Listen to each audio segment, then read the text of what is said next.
नमस्कार, आदाब, सत श्री अकाल। मैं लाल मोहम्मद जन, स्वतंत्र पत्रकार, और आप देख रहे हैं राष्ट्रवादी संदेश। आज हम ले चलते हैं आपको वीडीएस पैलेस में, जो अभी भारतीय जनता पार्टी के 5 मंडलों के कार्यकर्ता हैं, और इस कार्यक्रम है वक्फ सुधार जन जागरण अभियान। और ये क्या है वक्फ, जो बिल अभी केंद्र सरकार ने मंजूर किया है, मुसलमानों के बारे में है, वक्फ के मामले ऐसी अनेक भ्रांतियाँ हैं। तो उसके लिए भारतीय जनता पार्टी एक जन जागरण अभियान शुरू करने जा रही है। इसमें 5 मंडलों के पदाधिकारी होंगे और मुस्लिम समुदाय के लोग भी होंगे। और इसके अंदर जो मुख्य वक्ता है वो है पूर्व सांसद सुमेधानंद जी सोस्ती, जो सीकर के पूर्व सांसद भी हैं और इस वक्फ सुधार जन जागरण अभियान के प्रदेश संयोजक हैं।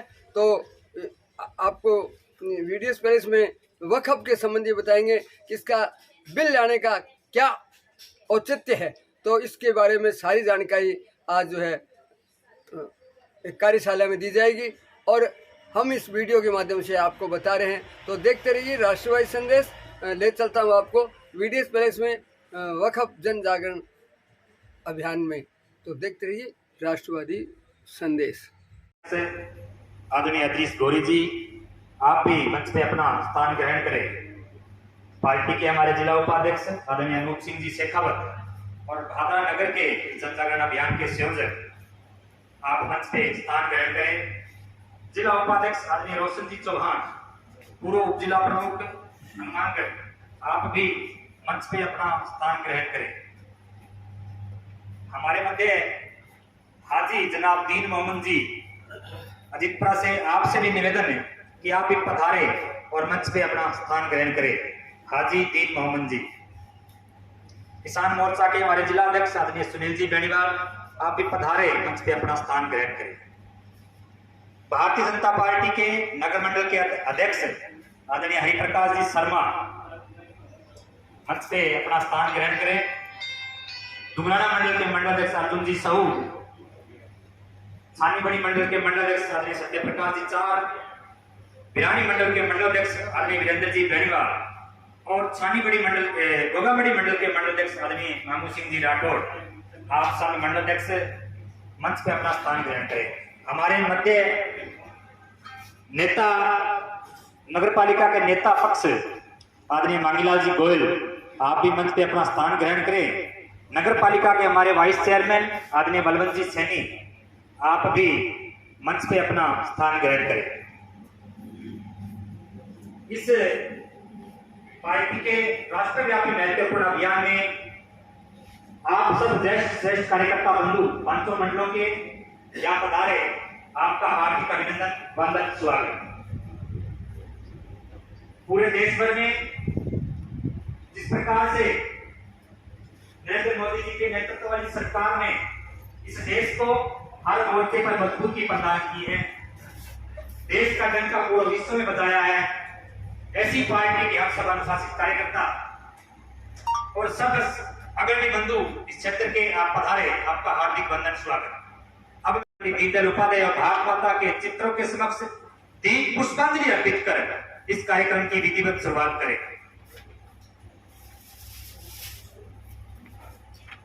बोलो भारत माता की, भारत माता की, वंदे वंदे, भारतीय जनता पार्टी, भारतीय जनता पार्टी, प्रधानमंत्री नरेंद्र मोदी।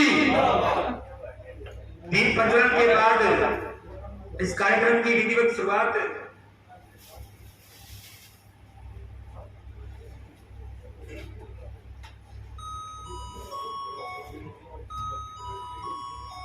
आज की इस महत्वपूर्ण बैठक में हमारे मध्य सीकर से पूर्व सांसद व हमारे राजस्थान प्रांत में अपितु देश भर में जिनका निरंतर प्रवास रहा है और अपना संपूर्ण जीवन मां भारती के चरणों में अर्पित करते हुए सामाजिक सरकारों और सामाजिक सुधारों का काम वर्षों वर्ष आपके माध्यम से हुआ है, ऐसे स्वामी सुमेधानंद जी सरस्वती जी का, गोगा जी की खिलाड़ियों की भूमि भागा पहुंचने पर हार्दिक अभिनंदन व स्वागत करते हैं। आज हमारे मध्य पार्टी के किसी अन्य कार्य में व्यस्त होने की वजह से हमारे विधायक महोदय नहीं पहुंच पाए। उनके प्रतिनिधि के रूप में हमारे मध्य विराजमान बड़े भाई करण जी बेनीवाल, आपका भी हार्दिक अभिनंदन व स्वागत। भागरा की इस पावन धरती पर इस महत्वपूर्ण अभियान में हमारा मार्गदर्शन करने के लिए भाजपा अल्पसंख्यक मोर्चा के जिलाध्यक्ष आदरणीय तदरीस जी पहुंचे, आपका भी हार्दिक अभिनंदन व स्वागत। मंच पे विराजमान आप सब ज्येष्ठ श्रेष्ठ पदाधिकारी और कार्यकर्ता बंधुओं का हार्दिक अभिनंदन व स्वागत। अब मैं निवेदन करूंगा छानीबड़ी के मंडल महामंत्री आदरणीय दिलावर जी से कि वो वंदे मातरम के गायन के साथ इस बैठक की शुरुआत हम करेंगे। आदरणीय दिलावर जी, सभी अपने स्थान पर खड़े होंगे। सावधान। वंदे मातरम, वंदे मातरम, सुजलाम सुफलाम शीतलाम सस्य श्यामलाम मातरम, वंदे मातरम, सुप्रज्योत्सा पुलकित यामिनी, द्रुमदल शोभिनी, सुहासिनी, सुमधुर भाषिनी, सुखदां वरदां मातरम, वंदे मातरम, वंदे मातरम। भारत माता की जय, भारत माता की जय।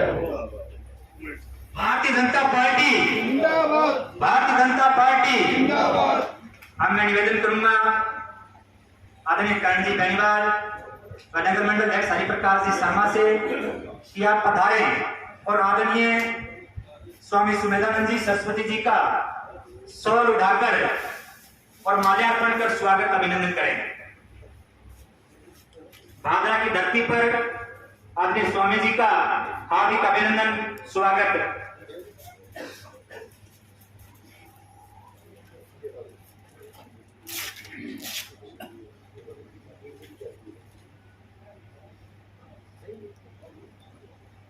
बोलो भारत माता की जय, भारत माता की जय।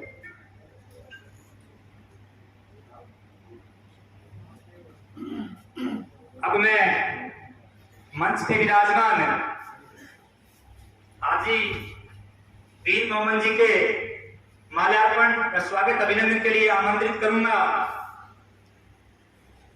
आदरणीय अनूप सिंह जी शेखावत से कि आप पधारे और हाजी दीन मोहम्मद जी का माल्यार्पण कर स्वागत अभिनंदन करें।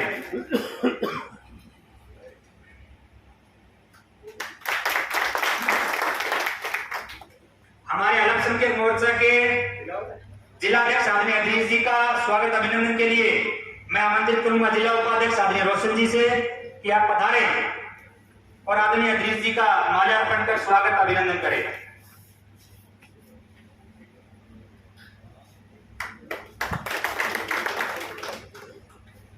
करण जी बेनीवाल के स्वागत के लिए मैं आमंत्रित करूंगा गोपाल जी शर्मा से कि आप पधारे और आदरणीय करण जी का माल्यार्पण कर स्वागत अभिनंदन करें। गोपाल जी कौशिक,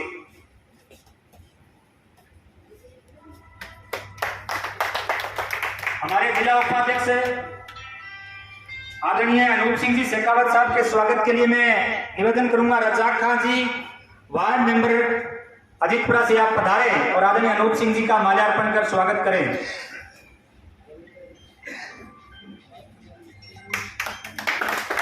हमारे मध्य दयानंद जी बेरवाल साहब उपस्थित हैं, आपसे भी निवेदन कि आप मंच पे अपना स्थान ग्रहण करें। आदरणीय दयानंद जी बेरवाल साहब, हमारे रोशन जी जिला उपाध्यक्ष और पूर्व जिला प्रमुख, आपके स्वागत के लिए मैं आमंत्रित करूंगा शरीफ का पूर्व ब्लॉक मेंबर अजीतपुरा से कि आप आए और आदरणीय रोशन जी का माल्यार्पण कर स्वागत करें।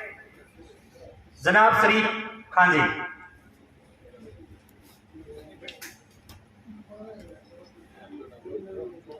अयूब खान जी बड़गुजर, कुर्सी ला देना।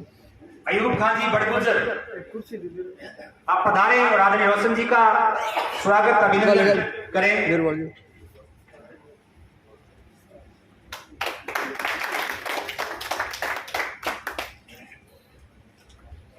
हमारे किसान मोर्चा के जिला अध्यक्ष आदरणीय सुनील जी बेनीवाल के स्वागत के लिए मैं आमंत्रित करूंगा अदरीस खान जी को।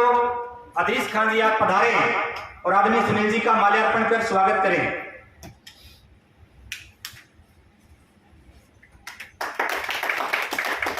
स्वागत की इस कड़ी में हमारे नगर मंडल के अध्यक्ष आदरणीय हरिप्रकाश जी के स्वागत के लिए मैं नियाज खान जी फौजी से निवेदन करूंगा कि हमारे नगर मंडल के अध्यक्ष आदरणीय हरिप्रकाश जी का माल्यार्पण कर स्वागत अभिनंदन करें।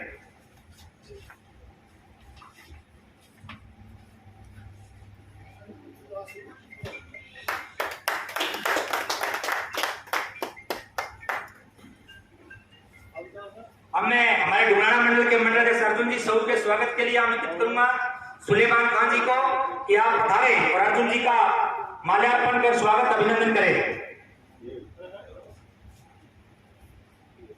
स्वागत की इस कड़ी में छानीगढ़ी के मंडल अध्यक्ष हमारे सत्यप्रकाश जी चार आपके स्वागत के लिए यूसुफ खान जी को मैं आमंत्रित करूंगा कि आप मंच पे पधारे और आदरणीय सत्यप्रकाश जी चार का माल्यार्पण कर स्वागत करें।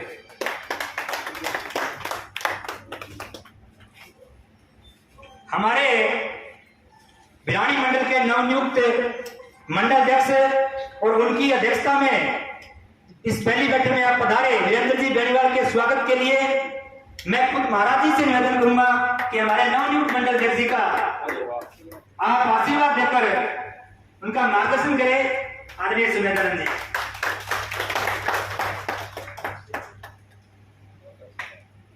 अब मैं निवेदन करूंगा हमारे भिलानी मंडल के निवर्तमान मंडल अध्यक्ष और लंबे समय से जिन्होंने मंडल की अगुवाई करते हुए भारतीय जनता पार्टी को विधानसभा चुनाव और लोकसभा चुनाव में बढ़त दिलवाने का काम अपने मंडल से किया और बहुत ही ऊर्जावान और हमारे वरिष्ठ कार्यकर्ता आदरणीय दुनिराम जी आप पधारे और आदरणीय सुमेधानंद जी सरस्वती जी का भादरा की पावन धरा पर पधारने पर हार्दिक अभिनंदन और स्वागत करें। निश्चित रूप से धुनीराम जी के नेतृत्व में हम सब संगठन के कार्यकर्ताओं ने संगठन का काम करते हुए विभिन्न चुनाव में भारतीय जनता पार्टी की जीत दिलाने का काम किया। अब मैं निवेदन करूंगा डुमराना मंडल के हमारे पूर्व अध्यक्ष आदरणीय बसंत जी शर्मा आप भी पधारे और आदरणीय महाराज जी का स्वामी जी का माल्यार्पण कर स्वागत अभिनंदन करें।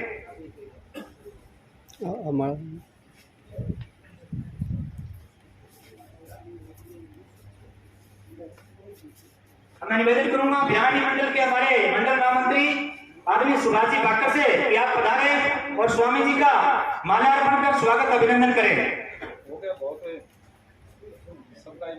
सब कार्यकर्ता अपेक्षा करते हैं स्वामी जी आपसे आशीर्वाद लेंगे। हमने महिला मोर्चा की हमारी पूजा जी शारदा जी और भागवती जी से आपसे निवेदन करूंगा कि स्वामी जी का पुष्प कुछ भेंट कर उनका आशीर्वाद प्राप्त करें।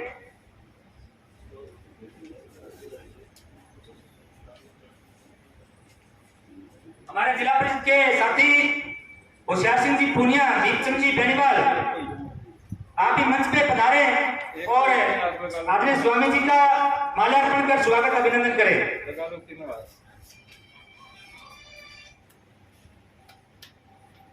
अब मैं निवेदन करूंगा आयुब खां जहां मोहम्मद जी अजमल खां एलमान फौजी साहब असलम कुरैशी जी और शमशेर खां आप सूक्ष्म रूप से पधारे और स्वामी जी का स्वागत अभिनंदन करें। श्रेयसी टाक जो आज पूरी मंच व्यवस्था को संभाल रहे थे उनसे निवेदन करूंगा कि आप भी महाराज जी का माल्यार्पण कर स्वागत अभिनंदन करें। लालचंद जी देवलिया और दलवीर जी बिजारिया आप भी सुख रूप से पधारे और आदरणीय स्वामी जी का माल्यार्पण कर स्वागत करें। मंगल सेन जी आप भी पधारे और महाराज जी का माल्यार्पण कर स्वागत करें। मुझे सबका इच्छा है आज महाराज जी का सब स्वागत अभिनंदन करें और मैं क्षमा प्रार्थी हूँ आज मंच संचालन की कर्ता की ओर से आपसे क्षमा प्रार्थी हूँ कि महाराज जी ने सबका स्वागत अभिनंदन और प्रणाम स्वीकार किया है। जयवीर जी बिजारी आप ही पधारे और महाराज जी का स्वागत अभिनंदन करें और आप मैं निवेदन करूंगा हमारे नगर मंडल के इस जन जागरण अभियान के सह संयोजक याकूब जी से कि आप पधारे और महाराज जी का स्वागत अभिनंदन करें।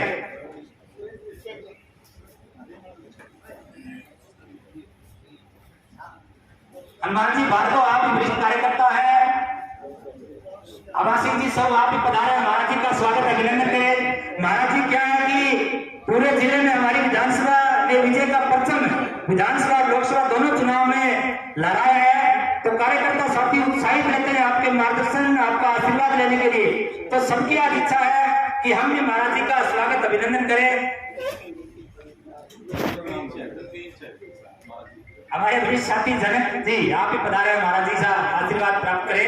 आदरणीय जनक जी, अब मैं निवेदन करूंगा नगर मंडल के अध्यक्ष हरिप्रकाश जी शर्मा आप पधारे और इस वक्फ जनजागरण अभियान वक्फ सुधार जनजागरण अभियान की बैठक की शुरुआती संबोधन आप दे। आदरणीय हरिप्रकाश जी शर्मा। कुछ तो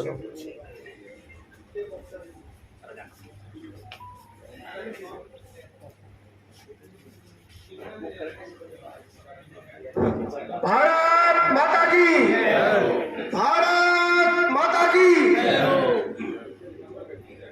आज भाद्रा की इस पावन धरा पर वक्फ जागरण अभियान के तहत हमारे मध्य पधारे हिंदुस्तान के आर्य समाज के जाने माने हस्ताक्षर सिक्कर से आप 2 बार सांसद रहे बैठ जा और बेहद ही विद्वान भारत की सनातन परंपरा के प्रेरणापुंज स्वामी सुबेदानंद जी सरस्वती जी महाराज का जोरदार तालियों के साथ बहुत बहुत अभिनंदन वंदन स्वागत। महाराज जी आपका आगमन निश्चित रूप से हम सबको एक कर्तव्य और कर्म पथ की ओर अग्रसर करेगा। आज इस जन जागरण अभियान के तहत हमारे बीच में विधायक प्रतिनिधि के रूप में उपस्थित आदरणीय कर्ण जी बेनीवाल साहब और सम्मानित मंच सामने बैठे मेरे सभी भारतीय जनता पार्टी के ज्येष्ठ और श्रेष्ठ कार्यकर्ता बंधुगण, वक्फ सुधार बिल की आवश्यकता क्यों पड़ी और यह बिल आने से किस प्रकार से माइनॉरिटी का भला होगा, इन सब के बारे में पूज्य महाराज जी आप सबको बताएंगे, हम सबका मार्गदर्शन करेंगे। मैं तो बस इतना ही कहना चाहता हूं महाराज जी, ये भाद्रा भूमि सांप्रदायिक सौहार्द की भूमि है, ये भूमि ईश्वर और अल्लाह की भूमि है। हम दोनों समुदाय यहाँ पर जिस प्रकार मिलकर के रहते हैं, एक दूसरे के विवाह शादी में जाते हैं, एक दूसरे के सुख दुख में जाते हैं, कोई बता नहीं सकता कि कौन हिंदू है कौन मुस्लिम है। ये भाद्रा की विशेषता है और इसी विशेषता को मैं बारंबार प्रणाम करता हूँ। आज मैं पूज्य महाराज जी यहाँ विराजमान है, हमारे नेता संजीव जी बेनीवाल पर मैं बहुत गर्व करता हूँ, क्योंकि हमारे नेता बीकानेर संभाग में सांप्रदायिक सौहार्द के सबसे बड़े प्रतीक हैं।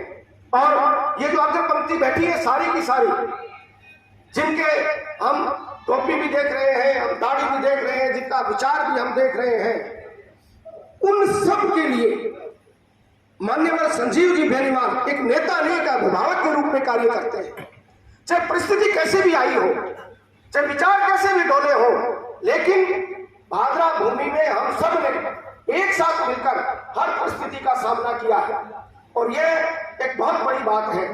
महाराज श्री कल ही शाम को यहाँ पधार गए थे, आपकी विनम्रता को मैं प्रणाम करता हूँ। जिस भी प्रकार की व्यवस्था हुई आपने सहर्ष उसको स्वीकार किया और आपकी यही विशेषता, विद्या ददाति विनयम, विद्वान वही है जो विनयशील हो, और आप वास्तव में विनम्रता की प्रतीक पुंज है। केवल सिक्कर ही नहीं, केवल भिक्कारे ही नहीं, केवल राजस्थान ही नहीं, केवल उत्तर भारत ही नहीं, अगर हिंदुस्तान के किसी भी सनातन संस्थान में जाकर के हम स्वामी जी का नाम लेंगे तो निश्चित रूप से सबको एक गर्व की अनुभूति होती है।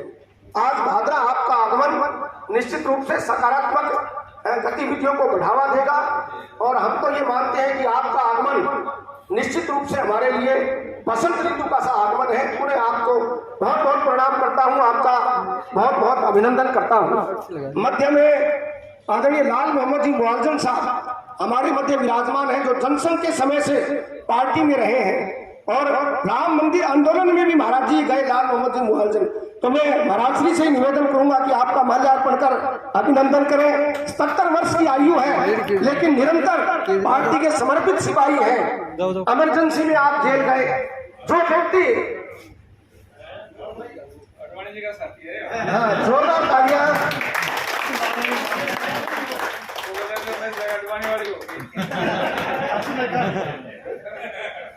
मंच का संचालन कर रहे संदीप जी का भी बहुत बहुत अभिनंदन, आभार।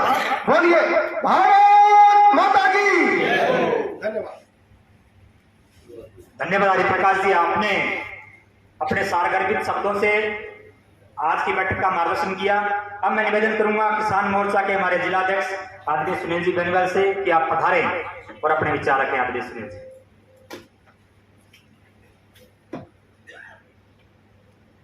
आज की इस बैठक में हम सबके बीच में उपस्थित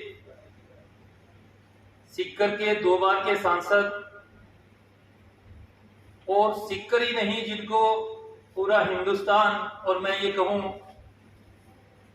कि पूरी दुनिया जिनके नाम से वाकिफ है, ऐसे हमारे बीच में हमारे मार्गदर्शक, प्रेरणा स्रोत, परम पूज्य आदरणीय सुमेधानंद जी, मंच पर विराजमान पार्टी के जिला उपाध्यक्ष अनूप जी शेखावत, मंच पर विराजमान हमारे भादरा की शान और पूर्व में जिला उप प्रमुख रहे रोशन जी वाल्मीकि, मंच पर विराजमान नगर पालिका के वाइस चेयरमैन बलवंत जी सैनी, मंच पर विराजमान हमारे विधायक के प्रतिनिधि के रूप में और हम सबके लाडले अनुज करण बेनीवाल, मंच पर विराजमान छानी बड़ी के बहुत ही ऊर्जावान साथी मेरे मंडल के मंडल अध्यक्ष आदरणीय सत्य प्रकाश चाहर जी, मंच पर विराजमान हमारी भादरा नगर पालिका के लोह पुरुष भाई मंगलाल जी गोयल, मंच पर विराजमान हमारे नवनियुक्त मंडल अध्यक्ष आदरणीय वीरेंद्र जी बेनीवाल, मंच पर विराजमान हरिप्रकाश शर्मा नगर मंडल अध्यक्ष, मंच पर विराजमान अर्जुन जी सऊद उद्राणा मंडल अध्यक्ष और आदरणीय नेता से जो पहले कांग्रेस पार्टी में बिलोंग करते थे, लेकिन हमारी भारतीय जनता पार्टी की नीति और जिस प्रकार से हम काम करते हैं और जिस प्रकार के हमारा नेता जो हम सबका मार्गदर्शक है, उनके नेतृत्व में उनकी आस्था जताते हुए हमारे बीच में आदरणीय दयानंद जी बेगवा और स्वामी जी के साथ में आए हुए तमाम सम्मानित जनप्रतिनिधिगण, सम्मानित नेतागण और भादरा की इस बैठक में उपस्थित भारतीय जनता पार्टी के होनहार कर्मठ युवा साथी कार्यकर्तागण, सारी बातें तो जैसे सुमेधानंद सरस्वती जी आज हमको बताएंगे और हम सिर्फ उनको सुनने का काम करेंगे, लेकिन मैं आपको ये बता दूं कि जिस विषय में आज हम यहाँ इकट्ठा हुए हैं, जिस विषय में आज जो बैठक रखी गई है, उस विषय के अनुसार मैं आपको बता दूं कि सबसे बड़ा सवाल ये है कि आखिर वक्फ बोर्ड है क्या। सबके मन में जरूर ये सवाल जरूर होगा कि जिस बैठक के लिए आज हम यहाँ इकट्ठा हुए हैं, आखिर वो वक्फ बोर्ड है क्या। साथियों, वक्फ बोर्ड एक तरह से इस्लामिक जो धर्म है, उस धार्मिक उद्देश्यों की पूर्ति के लिए बनाया गया एक ऐसा संगठन है जो समाज में एक तरह से पढ़ाई के मामले में, शिक्षा के मामले में जो पिछड़ा जो वर्ग है, एक तरह से मुस्लिम समाज का जो पिछड़ा वर्ग है, उसको मुख्य धारा में लाने के लिए, गरीब व्यक्तियों की सहायता करने के लिए, स्कूल कॉलेज बनवाने के लिए इस तरह की एक संस्था का आजादी के बाद निर्माण किया गया।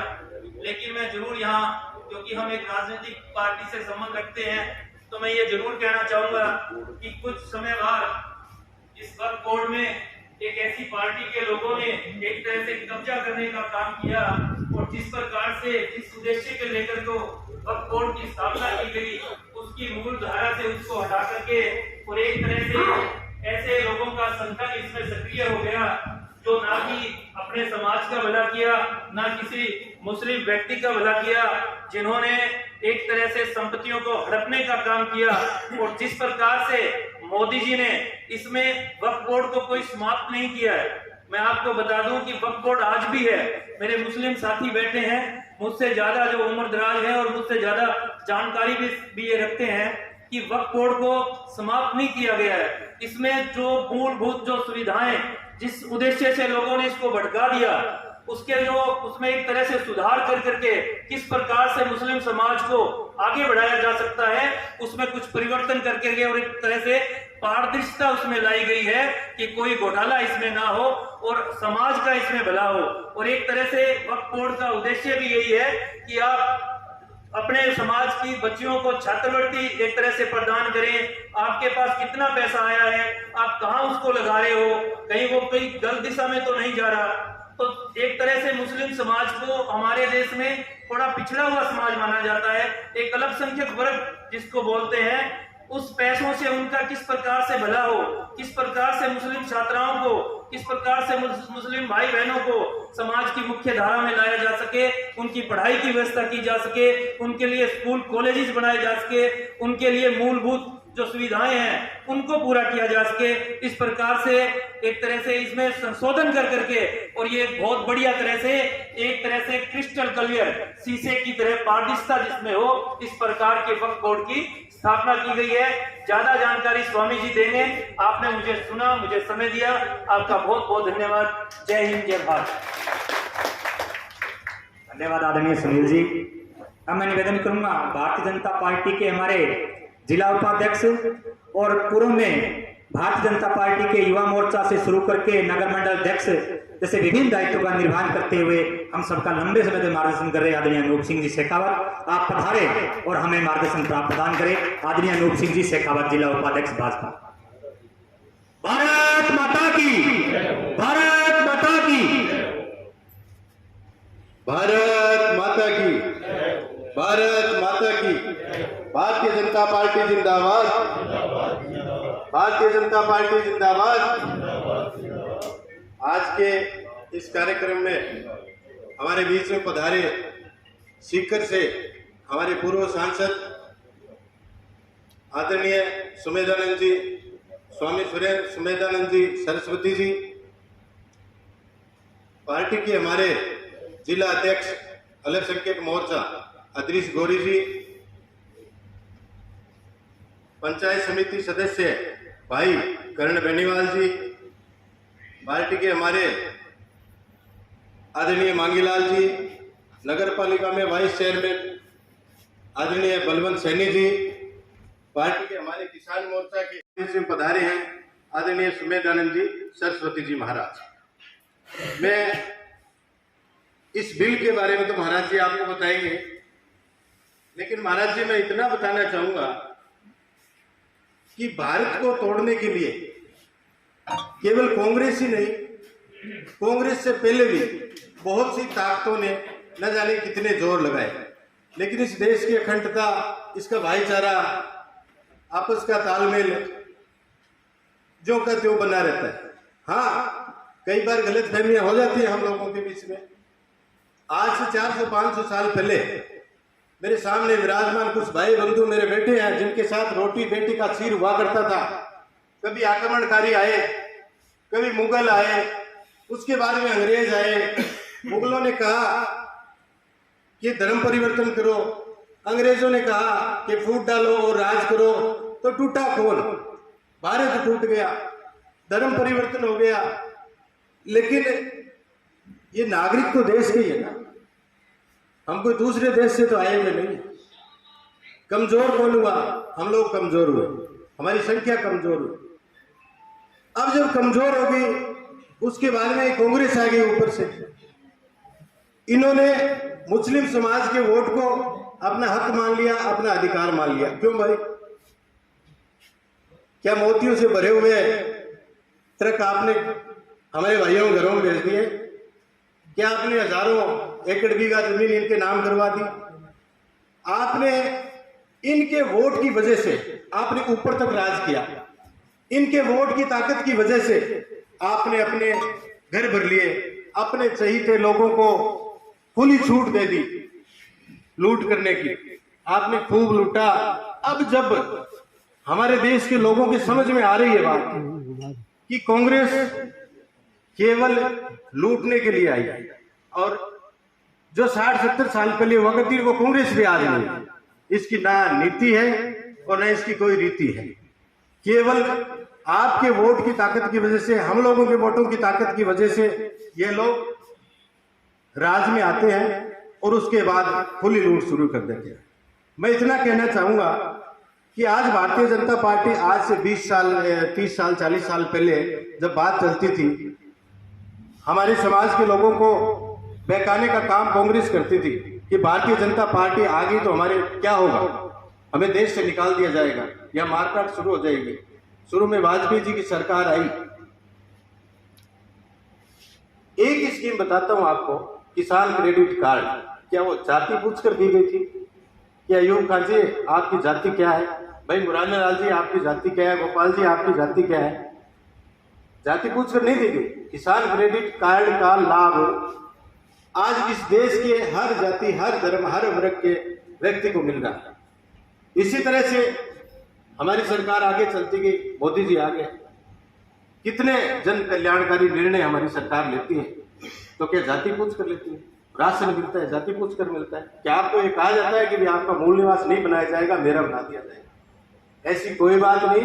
कांग्रेस के बहकाने में, इसके चक्रों में आने की जरूरत नहीं है। जो वक्फ कमेटी की बोर्ड, उसकी जो संपत्ति है, ऊपर के पदों पर बैठे हुए चंद लोग, जिसमें मेरे जैसे लोग भी शामिल हो सकते हैं, कि नाम तो चल रहा है अयूब खान जी का और कमाई आ रही है मेरे घर की। मेरे मॉल चल रहे हैं, मेरी हजारों एकड़ बीघा जमीन में कहीं वाटर पार्क चल रहा है, कहीं 5 स्टार होटल चल रहा है, कहीं कुछ चल रहा है। हमारे पास क्या आता है? कुछ नहीं आता।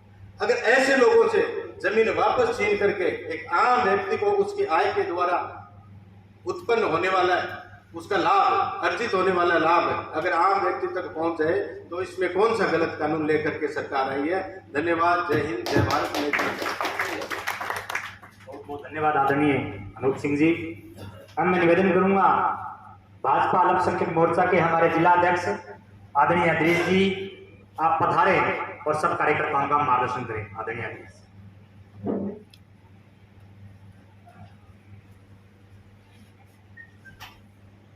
भारत माता की जय। भारत माता की जय। Bharatiya Janata party, Bharatiya Janata party. आज की कार्यशाला के संयोजक महोदय, भादरा विधानसभा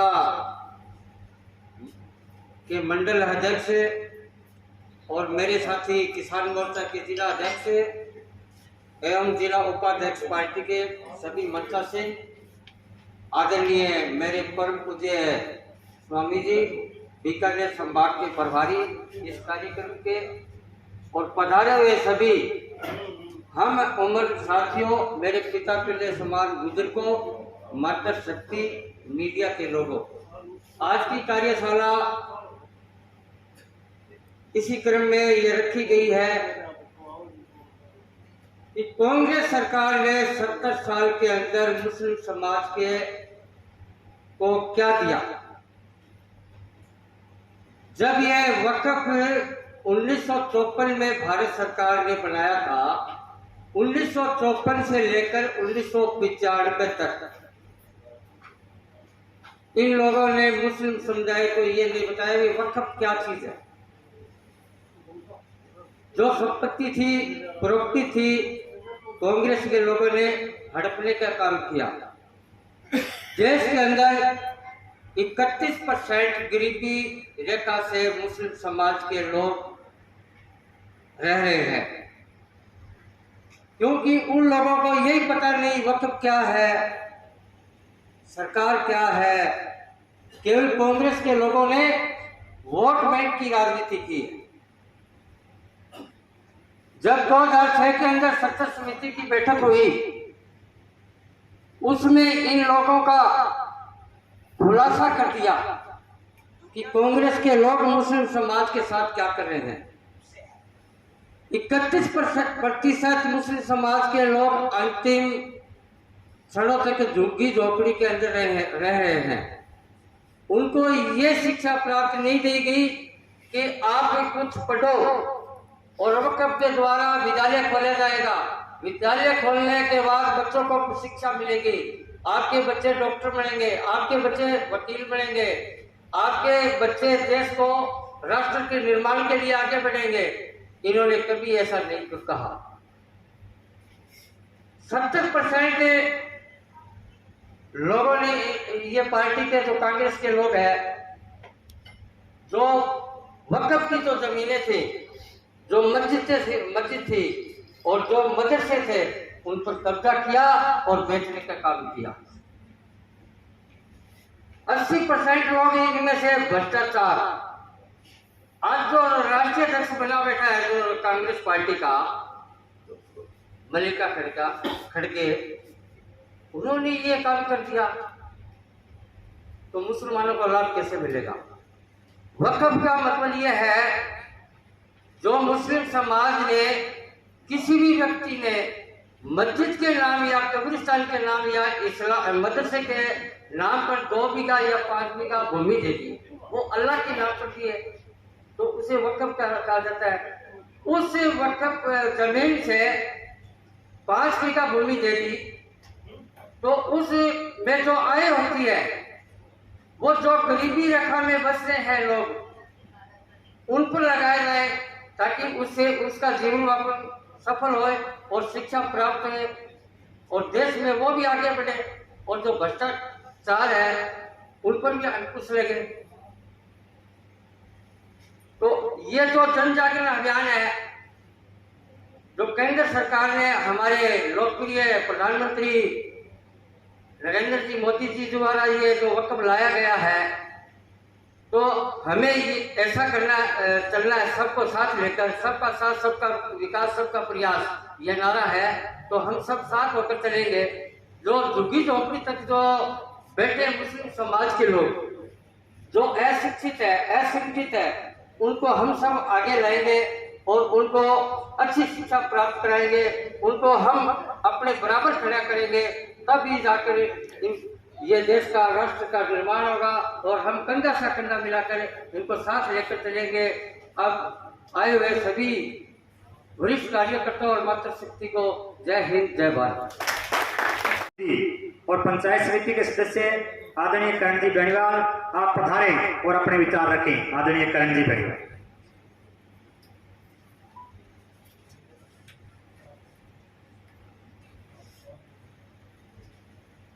बोलिए भारत माता की जय हो। भारत माता की जय हो। जितने सदस्य बैठे हैं, उस तरीके का रिस्पांस नहीं आया। एक बार पुनः बोलिए भारत माता की जय हो। आज के इस वक्फ सुधार जन जागरण अभियान से के संदर्भ में जो कार्यशाला का गठन आज किया गया है, उसमें पधारे हुए हमारे मुख्य अतिथि और इस अभियान के संयोजक के तौर पर पधारे हुए परम पूज्य आदरणीय सुमेधानंद जी सरस्वती महाराज, उनके बारे में इन्होंने पहले भी हमारे क्षेत्र में आर्य समाज के संदर्भ में जागृति लाई गई थी। इनके द्वारा छानी में भी इन्होंने काफ़ी आर्य समाज के संदर्भ में काम किया था, नशे के खिलाफ एक अभियान चलाया था। रिफाना में भी स्वामी जी लंबे समय तक इस विषय में इन्होंने अभियान चलाया था। जिलाध्यक्ष आदरणीय गौरी साहब, मंचासीन सभी जिला कार्यकारिणी के अध्यक्षगण, सदस्यगण, सभी मंडल अध्यक्षगण, जैसा कि विदित है कि हम आज यहाँ एकत्रित हुए हैं वक्फ के संदर्भ में जो सरकार जो बिल लेके आई है, जो संशोधन का बिल लेके आई है, उस पर चर्चा के संदर्भ में और उसके विषय में जागृति लाने के संदर्भ में हम यहाँ आज एकत्रित हुए हैं। तो मेरे से पूर्व के वक्ताओं ने इस विषय में मोटा मोटी सभी बातों पे जो है अपना अपना विचार रखे हैं। उनमें मैं कुछ एक बिंदु जो जिनके ऊपर बातचीत नहीं हुई है, उन विषयों के ऊपर मैं चर्चा करना चाहूँगा। सबसे पहले तो इसमें एक जो पुराना जो वक्फ बिल था, उसमें एक त्रुटि कह लीजिए या उस लूप होल का फायदा उठाकर पूर्व की सरकारों के द्वारा सदस्यों में मैनिपुलेशन करके और लैंड ग्रैबिंग के बहुत से विषय इसमें आया करते थे। लैंड ग्रैबिंग का अर्थ है भूमि पे कब्जा करना। होता क्या था कि किसी भी भूमि को जिस पर भूमाफियाओं की नज़र हुआ करती थी, वो लोग वक्फ कमेटी का इस्तेमाल करके और उस भूमि को वक्फ घोषित करते थे और उसकी जांच और उसकी पड़ताल और उसका निर्णय भी वक्फ समिति ही करती थी। तो किसी की जमीन हड़प ली जाती थी, उसको वक्फ घोषित किया जाता था, वक्फ घोषित करके उस जमीन पे कब्जा कर लिया जाता था। और कहीं भी ये पहला ऐसा सिस्टम था जिसमें कोर्ट में भी इस विषय में आपकी एप्लीकेशन स्वीकार्य नहीं होती थी, आपकी अपील स्वीकार्य नहीं होती थी। यानी कि वक्फ ही फैसला करता था, वही सदस्य भूमि पे कब्जा करते थे, वही सदस्य उसका फैसला करते थे कि ये भूमि वक्फ की है या जिस नागरिक के पास कागजात है, रजिस्ट्री है, इंतकाल है, उसकी है। तो ये एक बहुत बड़ी त्रुटि थी। होता क्या है, जब कानून बनता है, कोई नवाचार किया जाता है, तो उस विषय में हमेशा एक पॉजिटिव मानसिकता रखकर ही नियम और कायदे लागू किए जाते हैं। और जैसा कि आपको सबको पता है, भारतवर्ष में हमेशा जुगाड़ और कमियां निकालने में हम सभी इस मामले में मास्टर हैं। तो उन कमियों का इस्तेमाल कर जो इतने सालों के दौरान जो इस किस्म के केसेस हुए जिनमें भूमि के मूल कागजात ना होने के बावजूद भी वो भूमि भूमाफियाओं द्वारा कब्जा ली गई और उस पर उन्होंने कंस्ट्रक्शन किया और उसको लीज पे लेके और उसका भाड़ा जो है तय कर लिया 100 रुपये 200 रुपये, और उस हिसाब से आज वो उस भूमि का लाभ ले रहे हैं। और जिस समाज के लिए ये व्यवस्था बनाई गई थी, उस समाज को उसका लाभ नहीं मिल रहा है। दूसरा इसमें विषय ये एक मैं आपके साथ साझा करना चाहूँगा कि माइनॉरिटी विद इन माइनॉरिटी का एक कॉन्सेप्ट है। अल्पसंख्यकों में भी कुछ वर्ग ऐसे हैं, कुछ समुदाय ऐसे हैं जो जिनकी संख्या काफ़ी कम है और जिनके जैसे अपने समाज में, जैसे हिंदू समाज में जाति गोत्र का विषय है, उसी तरीके से मुस्लिम समुदाय में भी अलग अलग व्यवस्थाएं हैं। उन व्यवस्थाओं में जो वास्तविकता में जिनकी संख्या काफ़ी कम है और जो लोग समाज की मुख्य धारा से नहीं जुड़ पाए हैं संख्या कम होने की वजह से, जिनकी व्यवस्थाओं के बारे में हमें जानकारी नहीं है, जैसे कि एक उदाहरण मैं आपको दूं, बोहरा मुस्लिम समाज जो है वो अल्पसंख्यकों के अंदर अल्पसंख्यक के तौर पे वो पाया जाता है। तो उन समुदायों के लिए इस बिल में जो नवीन बिल भारतीय जनता पार्टी की सरकार आदरणीय नरेंद्र जी मोदी के नेतृत्व में लोकसभा में लेके आई थी, उस बिल में उन लोगों को भी ध्यान में रखकर इस बिल में संशोधन किया गया था। हुआ क्या कि जिन लोगों के द्वारा कब्जा किया गया था या जिन लोगों के द्वारा वक्फ की जो भूमि है उसका नाजायज लाभ लिया जा रहा है, पुराने समय के एग्रीमेंट हो गए, पुराने समय की लीजें लिख ली गई, अपनी मनमानी से लिख ली गई, क्योंकि उनकी कोई मॉनिटरिंग नहीं होती थी, कोई ऑडिट की व्यवस्था नहीं थी। इवन जिला स्तर पर कलेक्टर महोदय को भी कोई अधिकार नहीं दिए गए उसमें, इवन कोर्ट को भी कोई अधिकार नहीं दिए गए। तो उसकी जांच, उसकी पारदर्शिता के विषय में बहुत गंभीर सवाल उठते थे और इस विषय में सरकार ने एक सर्वेक्षण करवा के और इस किस्म की चीज़ें जब सामने आई तो वक्फ में संशोधन करने का फैसला लिया। परंतु उन लोगों द्वारा जब उनको ये महसूस हुआ कि भाई संशोधन बिल के तहत तो हमारा पर्सनल नुकसान हो जाएगा, उन लोगों ने सुप्रीम कोर्ट का सहारा लिया। राजनीतिक वोट बैंक की राजनीति इसमें घुसाई गई, जो जैसा कि हमेशा से चला आ रहा है, और इस बिल को सुप्रीम कोर्ट ले जाकर इसको लंबित किया गया। इसीलिए भारतीय जनता पार्टी की सरकार और संगठन दोनों ने इस अभियान को चालू कर प्रत्येक जन तक, प्रत्येक उस व्यक्ति तक, गांव में ढानी में रहने वाले व्यक्ति तक इस संशोधन के लाभ के लिए हमें ये जानकारी देने के लिए ये कार्यशालाओं का गठन किया गया, इनका सिस्टम बनाया गया।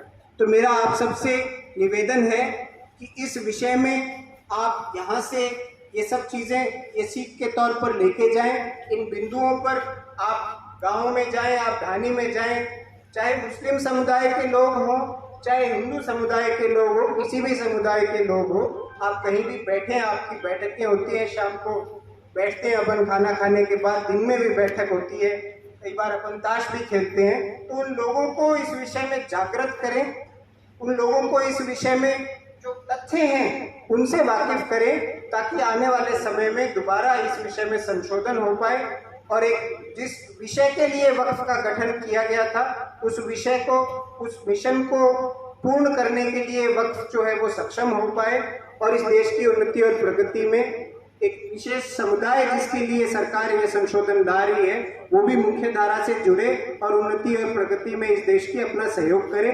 आप सबने मेरी बात सुनी, मेरा मान सम्मान किया, इसका लिए आपका बहुत बहुत धन्यवाद। जय हिंद, जय भारत। छानीपड़ी मंडल के अल्पसंख्यक मोर्चा के मंडल अध्यक्ष आदरणीय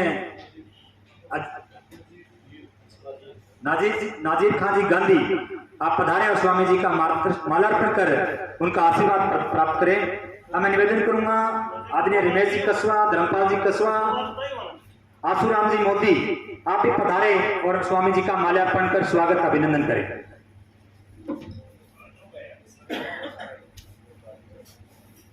और भी कोई कार्यकर्ता साथी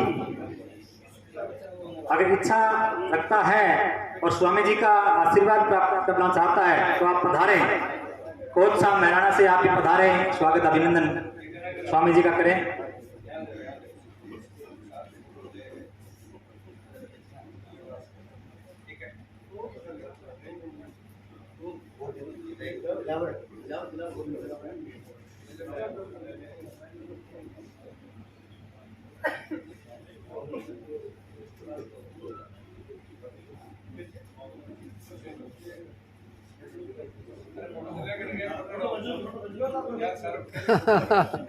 फोटो वास्ते तो यही है। बोलो भारत माता की।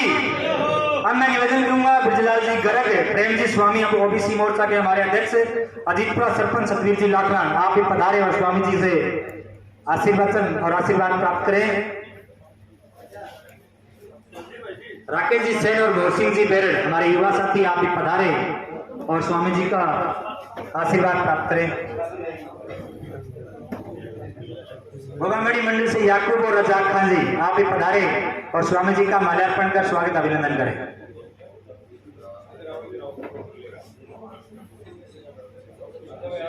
शिव शंकर जी गोल्यान और सुशील जी लंबोरिया, आप भी पधारे और स्वामी जी का माल्यार्पण कर स्वागत अभिनंदन करें।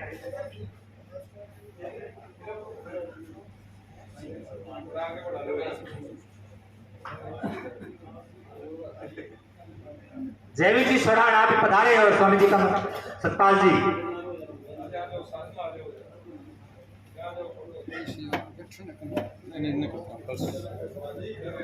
सब अपनी एक बार दोनों मुष्टिकाएं बंद करके भारत मां का एक जोरदार जयकारा लगाएंगे ताकि स्वामी जी को भी ये लगे कि भारत की ये भूमि स्वतंत्रता सेनानियों की भूमि है, वीरों की भूमि है। बोलो भारत माता की, भारत माता की। वो बात आई नहीं अभी तक। जब तक आप सब मिलके जोरदार नारा नहीं लगाएगा, मैं नारे लगाता रहूंगा। बोलो भारत माता की, वंदे वंदे, भारतीय जनता पार्टी, भारतीय जनता पार्टी, नरेंद्र मोदी। हमारे मध्य आज मुख्य वक्ता के रूप में पधारे स्वामी सुमेधानंद जी सरस्वती। आपका जन्म 1 अक्टूबर 1951 को रोहतक के हरियाणा में हुआ। आपने बचपन से ही वेद वेदांत और आध्यात्मिक पुस्तकों के अध्ययन के माध्यम से संस्कार प्राप्त करते हुए और संन्यास जीवन को ग्रहण किया। आप सर्वदेशिक आर्य प्रतिनिधि सभा दिल्ली के अध्यक्ष है। वर्तमान में आप वैदिक आश्रम की प्रणाली के माध्यम से समाज में शिक्षा और गौ सुरक्षा, गौ संवर्धन के कार्य को आगे बढ़ा रहे हैं। मैं निवेदन करूंगा आदमी आदरणीय सुमेधानंद जी आप पधारे और हम सब कार्यकर्ताओं का अपने ओजस्वी वचनों से मार्गदर्शन प्रदान करें। आदरणीय स्वामी जी आपका स्वागत, अभिनंदन।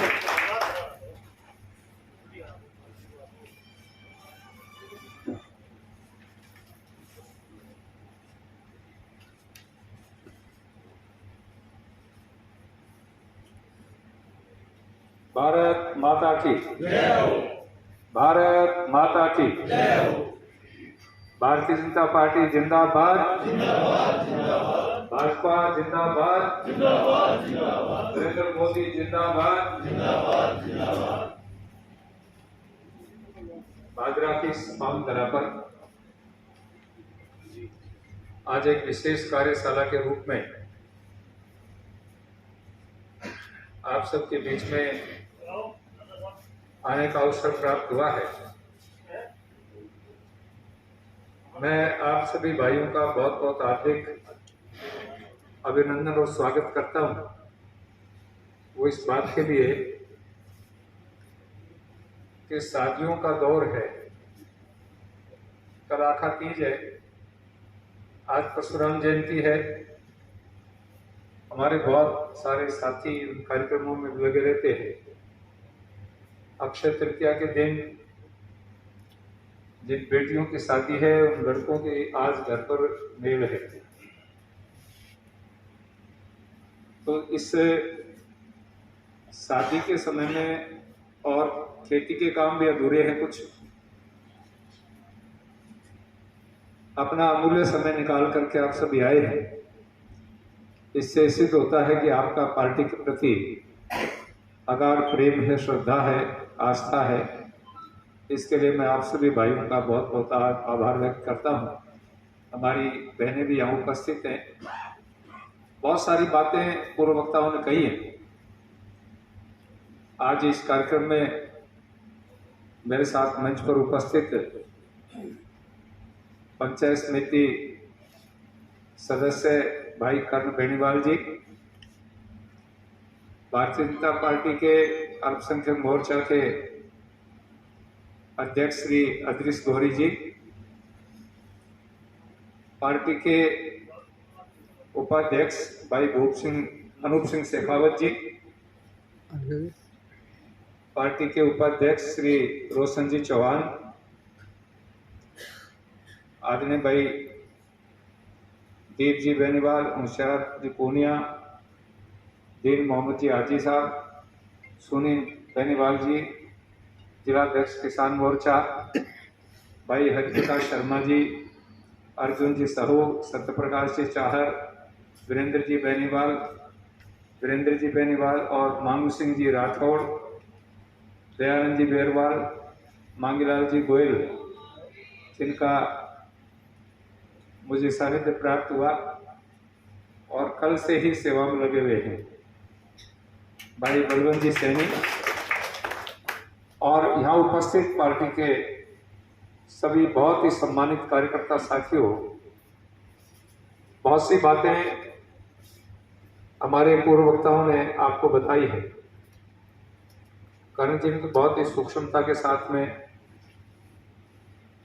आपको अपनी बातें कही। हमारे किसान मोर्चा के अध्यक्ष ने भी अपनी बात कही, अध्यक्ष जी ने भी अपनी बात कही है। पहले तो मैं आपसे निवेदन करना चाहूंगा कि ये गोष्ठियां क्यों कर रहे हैं। कई भाई प्रश्न करते हैं कि महाराज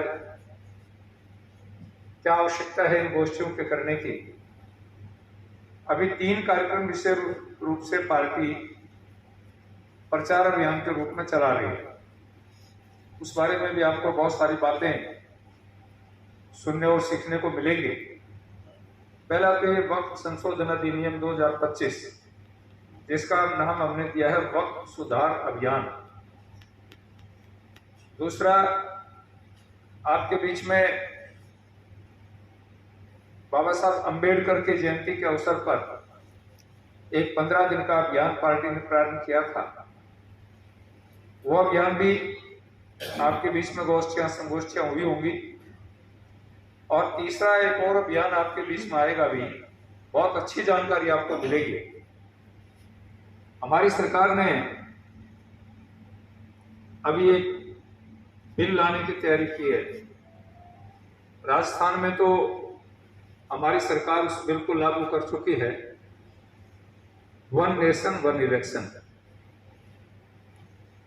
ये भी आपके बीच में आएगा और आपको इस बारे में विचार भी सुनने को मिलेंगे और आपसे सुझाव भी मांगेंगे, क्योंकि वो बिल अभी प्रस्तुत हुआ नहीं है, जेपीसी कमेटी के पास है।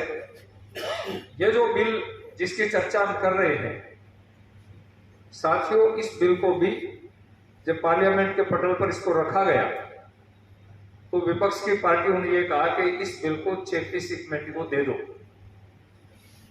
ज्वाइंट पार्लियामेंट कमेटी में सभी पार्टियों के मेंबर होते हैं, इसलिए उनको ज्वाइंट पार्लियामेंट कमेटी कहा गया है। और 32 मीटिंगें इस कमेटी की हुई, 1-2 मीटिंग नहीं, 32 मीटिंगें हुई। और आपको आश्चर्य होगा, उस 31 सदस्यीय कमेटी में 4-5 हमारे मुस्लिम भाई भी थे जो मेंबर पार्लियामेंट हैं। एक भी मेंबर ने इस बिल का विरोध नहीं किया। कारण क्या है? मैं अनेक जेपीसी कमेटी का मेंबर रहा हूं। ये जो नई शिक्षा नीति आई, इसका मैं सदस्य था। हमारी कितनी सारी मीटिंगें हुई होंगी, कई घंटे तक मीटिंग चलती थी। कई बार तो टेबल पर ही भोजन लेते थे, दिन भर मंथन होता रहता था। तो इतना अधिक चिंतन मनन होता है एक एक बिंदु के ऊपर कि वहां आदमी को अपनी बात रखने का, अपनी शंका समाधान करने का पूर्ण मौका मिलता है। लेकिन जब किसी आदमी को विरोध ही करना हो तो उसको कौन को बहाना चाहिए। 2-3 बिल आपके सामने आए। धारा 370 जब हमने हटाई, 35A हमने हटाया, तो पूरे पार्लियामेंट में हंगामा रहा। कांग्रेस के साथियों ने, कम्युनिस्टों ने और कई पार्टी के लोगों ने कई दिन लगातार पार्लियामेंट का बहिष्कार किया, बाहर सड़कों पर भी हंगामा किया। कश्मीर में आग लग जाएगी, कश्मीर में खून बह जाएगा, इस तरह की बातें वहां की गई। लेकिन इस बिल के पास होने के, ये संशोधन होने के बाद, धारा 370 हटाने के बाद, 35 से हटाने के बाद कश्मीर के लोगों को एक बात समझ में आई, ये काम तो बहुत पहले हो जाना चाहिए था। उसका कारण क्या है? 370 से पहले देश की आजादी के 75 साल पार कर गए, वहां कभी भी पंचायतों के चुनाव नहीं हुए। वहां के लोगों को, कश्मीर के लोगों को यह नहीं पता था पंचायत समिति और जिला परिषद क्या होता है। आप अनुमान लगा सकते हैं वहां के लोगों के अधिकारों का कितना हनन हुआ होगा।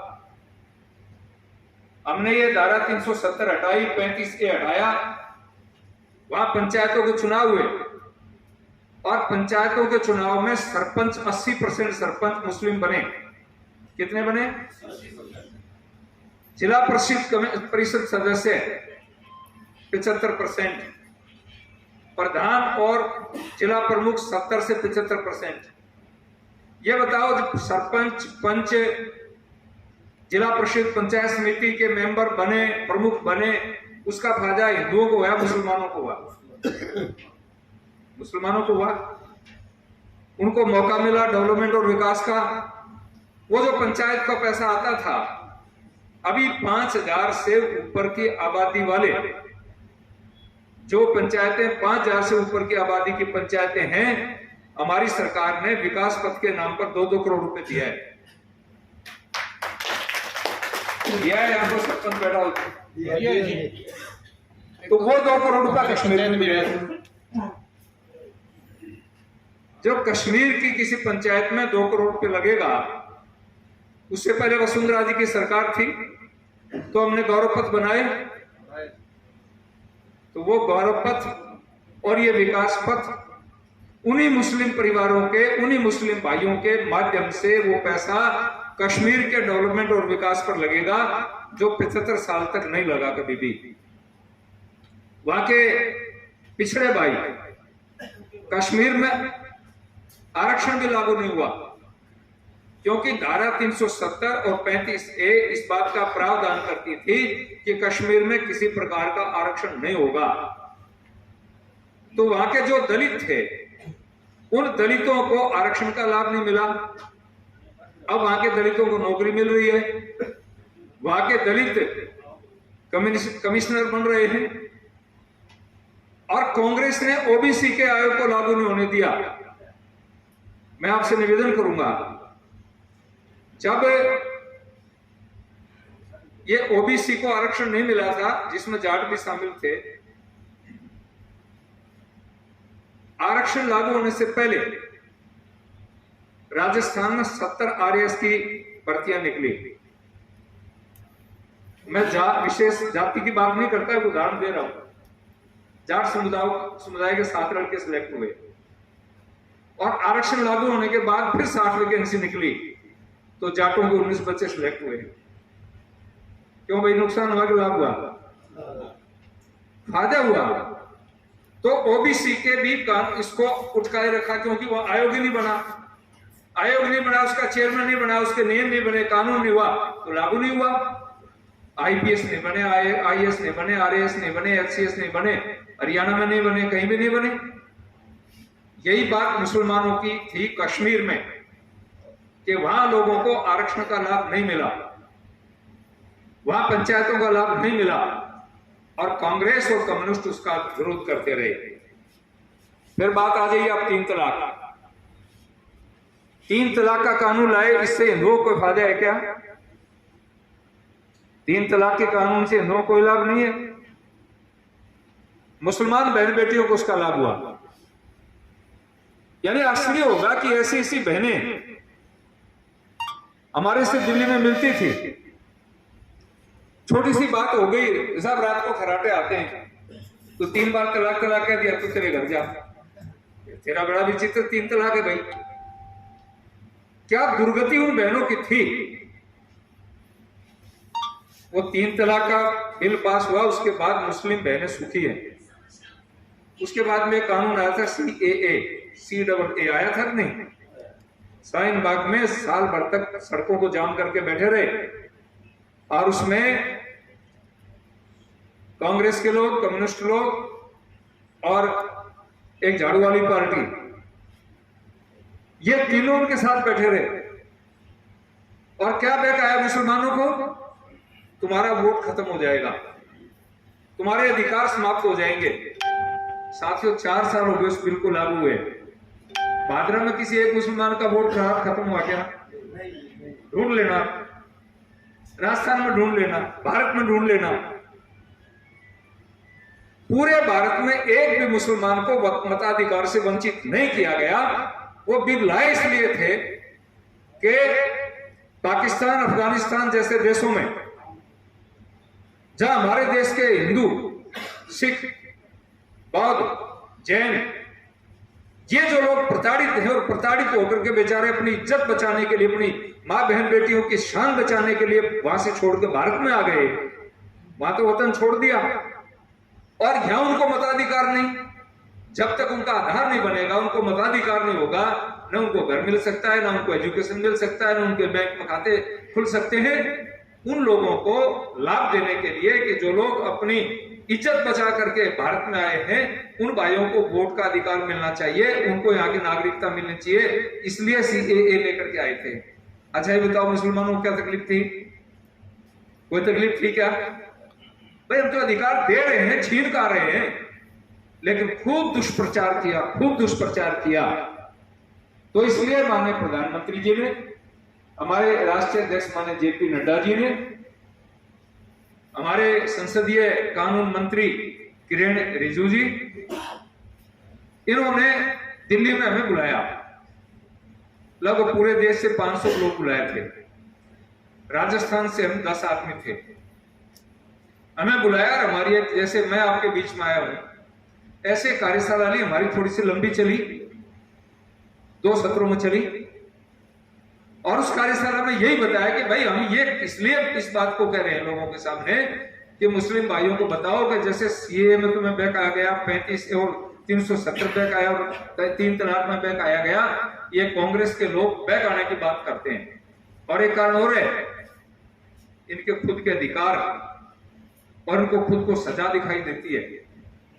जिन लोगों ने घोटाले किए जमीनों में, मैं उसकी सूची आपको सुनाऊंगा। किन किन लोगों ने घोटाले किए हैं, किन किन लोगों ने जमीनें हड़पी हैं।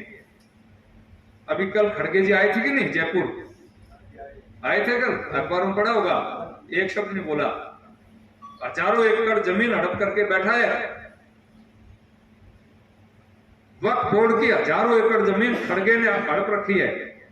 और पार्लियामेंट में, राज्यसभा के अंदर जब हमारे पार्टी के अध्यक्ष माने जेपी नड्डा ने डॉक्यूमेंट्स के साथ में ये तथ्य रखे कि कांग्रेस के अध्यक्ष माने मल्लिकार्जुन खड़गे वक्फ बोर्ड की जमीन खा गए, तो खड़े हो गए, चिल्लाने लगे, मुझे बदनाम कर रहे हैं, मुझे बदनाम कर रहे हैं। लेकिन जेपी नड्डा ने कहा नहीं, मैं बदनाम कर रहा हूं, तो मैं डॉक्यूमेंट पार्लियामेंट के पटल पर रख रहा हूं। आप मेरे खिलाफ किसी भी अदालत में जाएं और मेरे खिलाफ माननीय अध्यक्ष जी से अनुमति लेकर के मेरे अविश्वास प्रस्ताव ले आओ मेरे खिलाफ। चुपचाप, जैसे टायर की हवा निकल जाती है ना, गाड़ी बैठ जाती है, ऐसे चुपचाप बैठ गए। और उस दिन से लेकर के आज तक एक शब्द नहीं कहा है। कारण है इनकी आदत है चिल्लाने की। चिल्लाओ ताकि लोगों को लगेगा इनके साथ तो बहुत बड़ा जुल्म हुआ है, बहुत बड़ा अन्याय हुआ है। तो ये बिल लाने का उद्देश्य क्या है? बहुत सी बातें भाई करण जी ने बता दी हैं। अच्छा अध्ययन करके आए। मैं आपसे भी निवेदन करूंगा, आप वक्फ संशोधन बिल 2025 डायल करेंगे तो आपको नेट के ऊपर ये सारे डॉक्यूमेंट्स मिल जाएंगे और आप उनको डाउनलोड करके अपनी फाइल बना करके उसका अध्ययन करेंगे तो आपको बहुत सारी जानकारी मिल जाएंगी। मुसलमानों को लूटा गया है, हिंदुओं की संपत्ति पर भी कब्जा किया गया, ईसाइयों की संपत्ति पर भी कब्जा किया गया, सिखों की संपत्ति पर कब्जा किया गया। लेकिन मैं आपसे निवेदन करूंगा, मुसलमानों की बहुत सी संपत्तियां, 32 लाख संपत्ति वक्फ की संपत्ति है। कितने? 32 लाख। और उस 32 लाख संपत्ति में से 80% संपत्तियों पर कब्जे हैं। 80% संपत्तियों पर कब्जे हैं। अभी मुझे यहाँ बता रहे थे कि साहब भादरा में या वक्त की संपत्तियां कम है। एक बार ढूंढना शुरू करो, आपको मिलेंगे, यहाँ पे मिलेंगे। यहाँ भी कब्जा कर रखा है सर, यहाँ भी कब्जा है। गंगानगर में तो एक कांग्रेस के नेता कब्रिस्तान की धरती पर खेती कर रहे हैं। 20 बीघा जमीन कब्रिस्तान की खेती कर रहा है। क्यों अध्यक्ष जी? ये जब बिल आया है तब लोगों के सामने इनकी परतें खुलने शुरू हुई हैं। भाइयों, वक्त का अभिप्राय है खुदा की संपत्ति। अपने दान देते हैं तो भगवान की संपत्ति हो जाती है कि नहीं? तो वक्त का मतलब क्या है? दान। और वो खुदा का दान है, खुदा को दे दी हमने। मस्जिद खुदा की संपत्ति, दरगाह खुदा की संपत्ति, या और कोई इस प्रकार की चीज है, वो खुदा की संपत्ति है। और खुदा की चीज को खाना हराम है कि नहीं? आलिम फाजिल बैठे हैं, क्यों मौलवी साहब? मैंने कुरान पढ़ी है। हमारे वहां के एक, मेरे पास में एक गांव है किरलोली, वहां के मेरे मित्र हैं कि मुझे रोजे चल रहे थे तो उसमें मुझे भेंट देकर दी कुरान ला करके। मेरी आदत है, मेरी लाइब्रेरी में 10,000 किताबें, और मैं पढ़ने के बाद ही लाइब्रेरी में किताब रखता हूँ।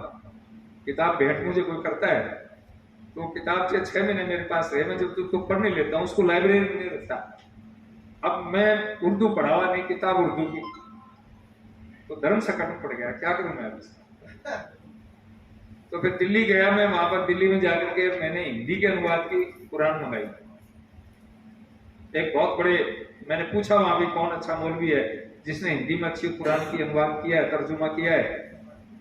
फिर इंग्लिश का भी लाया मैं, और उन दोनों को पढ़ा। मेरा स्वभाव है कि मैं सभी संप्रदायों के ग्रंथों को पढ़ता हूं।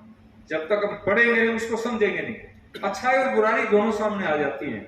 कभी समीक्षा करने का मौका मिले तो फिर अवसर आता है उस बात का। तो इसलिए निवेदन करना चाहता हूं कि खुदा को रहीम बोलते हैं।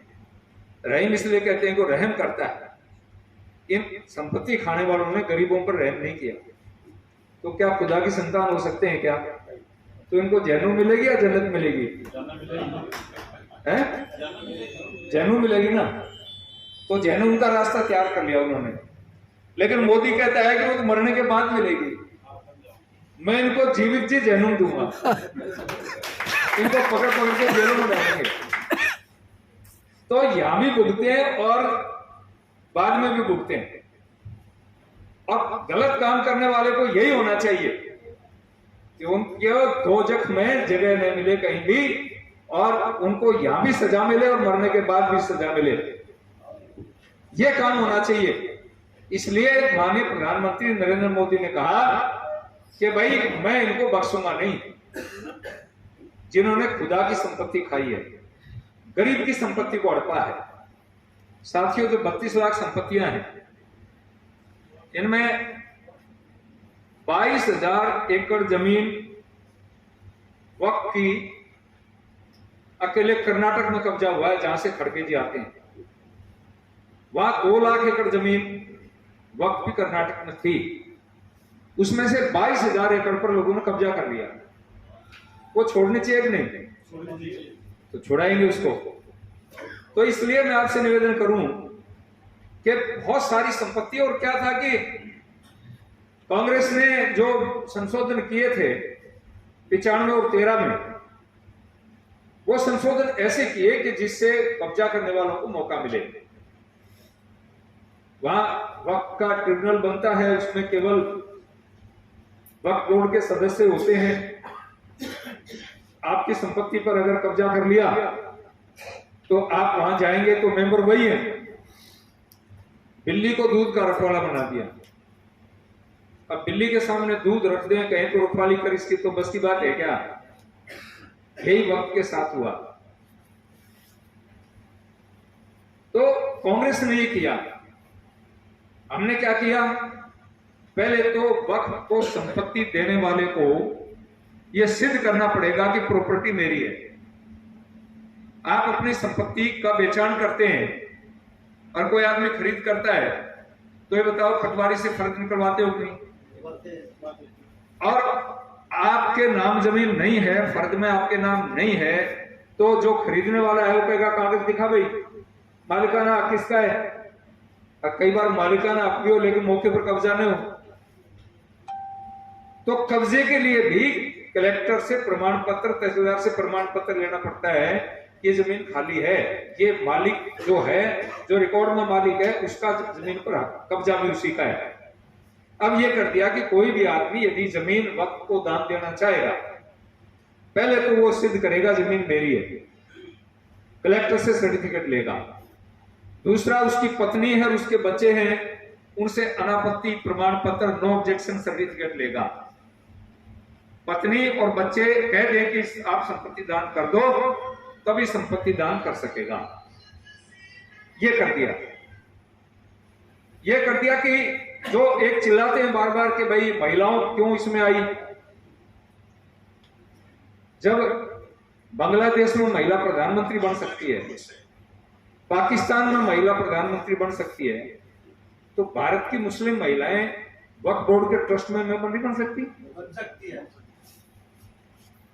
अरे वो तो इस्लामिक देश है, अगर वहां बन सकती है तो तुम्हारे यहां क्यों नहीं?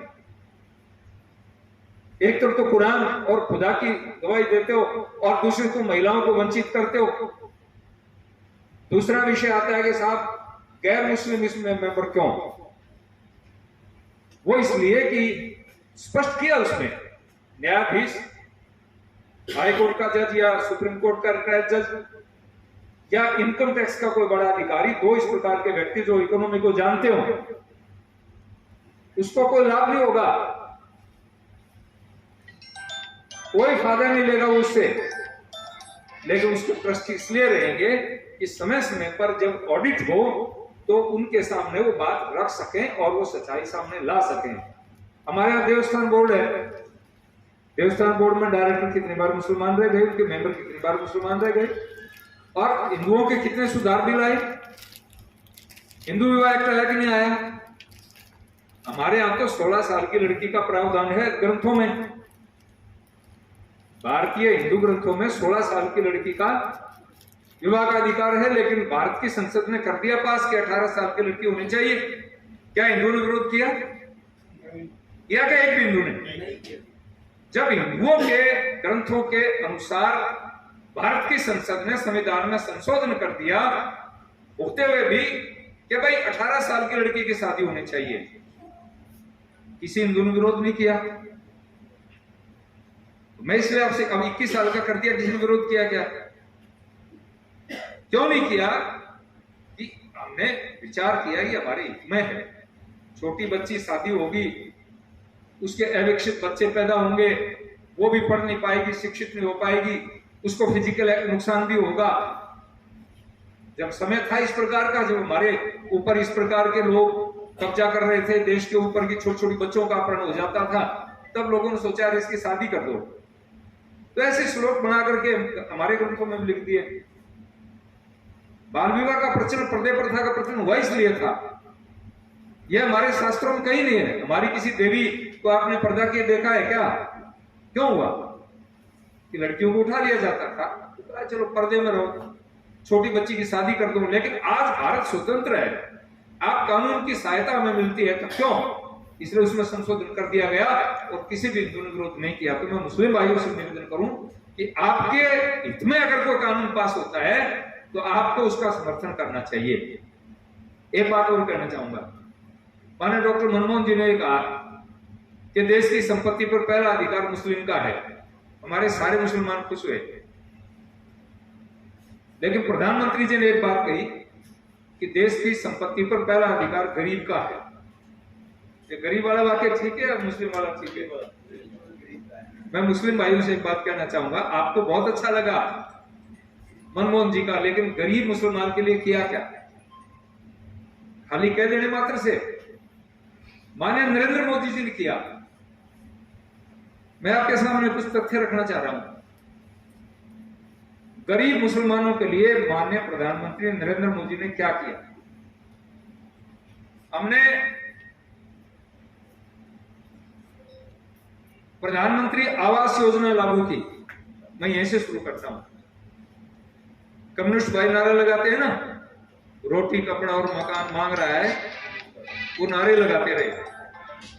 बंगाल में 27 साल इनकी गवर्नमेंट रही, क्या कपड़ा रोटी और मकान दिया क्या? आज भारत में सबसे गरीब प्रदेश, सबसे पिछड़ा प्रदेश अगर कोई है तो पश्चिम बंगाल है। वहां 3 इन लोगों की सरकार रही है। वहां कांग्रेस ने राज किया 36 साल, कम्युनिस्ट ने किया 17 साल, 27 साल, और अब 15 साल से मैडम बैठी है, 14 साल से। तीनों ये नारा लगाने वाले हैं, लेकिन क्या गरीबी मिटी? बल्कि इसके विपरीत नरेंद्र मोदी ने जो योजना लागू की वो बंगाल में लागू नहीं होने दी। तो प्रधानमंत्री आवास योजना कांग्रेस के लोग 20,000 रुपए देते थे, नरेंद्र मोदी जी ने गांव में एक 50 और शहर में 65 कर दिया। 1,65,000 रुपया। 1,65,000 रुपए में आदमी अपनी झोपड़ी बना सकता है खुद मजदूरी करके, क्योंकि जितना मेटेरियल लगता है उतनी मजदूरी लगती है। मजदूरी खुद कर ले। 3 लाख रुपए में एक आदमी 2.5-3 लाख रुपए ढंग का मकान रह करके रह सकता है। और मैंने प्रधानमंत्री आवास योजना के मकान देखे हैं जाकर के, अच्छे मकान बन गए, लोग शौचालय अलग से बना दिए।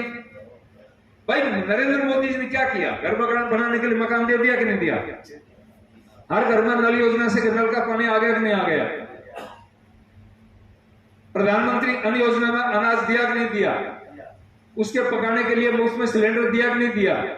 खाने के लिए अनाज दे दिया, रहने के लिए मकान दे दिया, पीने के लिए पानी दे दिया, और चिकित्सा के लिए 5 लाख रुपए दे दिए। दिए कि नहीं? तो आपको चिकित्सा भी दी, आपको मकान भी दिया, आपको पानी भी दिया, आपको गैस फ्री दी। और मुद्रा योजना में क्या था कि 15 लाख रुपए तक किसी भाई के पास संपत्ति नहीं है, पहले बैंक क्या करते थे कि संपत्ति के डॉक्यूमेंट्स लाओ फिर आपको हम पैसा देंगे, संपत्ति तो है नहीं, तो आप अपना आधार मात्र अगर दे देंगे तो 15 लाख रुपए तक के लेकर रोजगार कर सकते हैं। इसमें 100% में से हमारे देश में 18% मुसलमान है। कितना है? 18% मुसलमानों में से देश की आबादी का 100 में से 18 मुसलमान है। और इस मुद्रा योजना में 100 में से 36% लाभ मुसलमानों को मिला है। प्रधानमंत्री आवास योजना में 100 में से 32% लाभ मुसलमानों को मिला है। 100 मकानों में से 32 किसको मिले? आबादी कितनी है? 18%। गैस कनेक्शन दिए हमने, 18% मुसलमान, 100 में से 37 को मिले। जन धन योजना, जब बैंक अकाउंट खुले, और जन धन योजना में जब कोरोना काल आया तब 1,000 रुपया गरीब महिलाओं के खातों में डाला मोदी जी ने। आज नरेगा वालों का पैसा जन धन में, पेंशन का पैसा जन धन में, किसान सम्मान निधि का पैसा जन धन में जाता है कि नहीं? जन धन खाते खुले तो जन धन खातों में से 100 में से 42, 18% आबादी है, 42% लाभ मुसलमान को मिला है। स्किल इंडिया के प्रशिक्षण केंद्र आपके होंगे, उसमें युवाओं को स्किल दिया जाता है, ट्रेनिंग दी जाती है। प्लम्बर की ट्रेनिंग है, कोई बिजली की ट्रेनिंग है, कोई और ट्रेनिंग है, और 100 रुपया रोज का भी देते हैं। 6 महीने की ट्रेनिंग, 100 रुपया रोज का उसको देते हैं, वहां खाना भी मिल जाता है। और वो बच्चा ट्रेनिंग लेके दुनिया में कहीं भी, क्योंकि आज बड़ी बड़ी कंपनी जब किसी आदमी को मजदूर भी रखती है तो वो प्रमाण पत्र मांगती है कि तेरे पास कहीं ट्रेनिंग का प्रमाण पत्र है कि नहीं। तो स्किल ट्रेनिंग जो है वो 100 में से 22.7% मुसलमानों को मिली। रोजगार गारंटी 9.5%, और अन्य जन कल्याणकारी योजनाएं जितनी भी है, जो प्रधानमंत्री जी ने लगभग 82 प्रकार की योजनाएं चल रही हैं जो गरीबों के लिए हैं, उनमें से 30% लाभ मुसलमानों को मिला है। तो ये बताओ कि मोदी जी का नारा ठीक है, उस मनमोहन वाला ठीक है? 1 पैसा भी नहीं दिया। मोदी जी ने कहा कि देश की संपत्ति पर पहला अधिकार गरीब का है, और उन्होंने कहा कि मेरी 4 ही जातियां हैं, गरीब, किसान, मजदूर, महिला और नौजवान। मैं चारों के लिए काम करूंगा, महिलाओं के कल्याण के लिए, युवाओं के कल्याण के लिए, गरीब के कल्याण के लिए और किसान के कल्याण के लिए। 175 रुपया गेहूं पर बोनस केवल राजस्थान में मिल रहा है, बाकी नहीं मिलता है। तो इसलिए हर जगह गरीब की बात, किसान की बात। अब मैं आपसे एक निवेदन करना चाहता हूं, क्योंकि बहुत सारी बातें हो गई हैं, आप लोग भी काफी बिजी हैं। अब उन लोगों के नाम सुन लो जिन्होंने संपत्ति खाई है।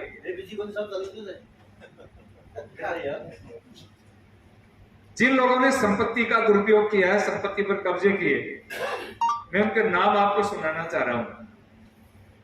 आप कागज पेन लेकर के आए वैसे मौके पर। वैसे मुझे एक बात की खुशी हुई, सीकर और शेखावाटी पढ़े लिखों का इलाका है, लेकिन आपके जितने वक्ता बोले सब विद्वान बोले, इसके लिए बधाई देता हूं। आपने पढ़े लिखे नौजवानों को, शिक्षित नौजवानों को पदाधिकारी बनाया है, बहुत अच्छे बोले सभी। तो आप लोग कागज पेन ले आए, नहीं तो ये तो आपको मिल जाएगा, डाउनलोड कर लेंगे कागज तो आपको मिल जाएगा, सारे डॉक्यूमेंट्स मिलेंगे। अब नाम मैं बताना चाह रहा हूं। सबसे पहला नाम तो मल्लिकार्जुन खड़गे का है, कांग्रेस के अध्यक्ष हैं। दूसरा नाम पूर्व केंद्रीय मंत्री सीएम इब्राहिम। तीसरा नाम है पूर्व केंद्रीय मंत्री रहमान खान, और चौथा नाम है पूर्व सांसद इकबाल सरदगी। वक्फ बोर्ड के अधिकारी, वक्फ बोर्ड में जहां नेताओं ने खाया वहां अधिकारियों ने खाया, इसलिए बाहर के 2 लोग आदमी ले रहे हैं कि ताकि उन पर निगरानी की जा सके। ओबेदुल्ला शरीफ, पूर्व मंत्री रोशन बेग, और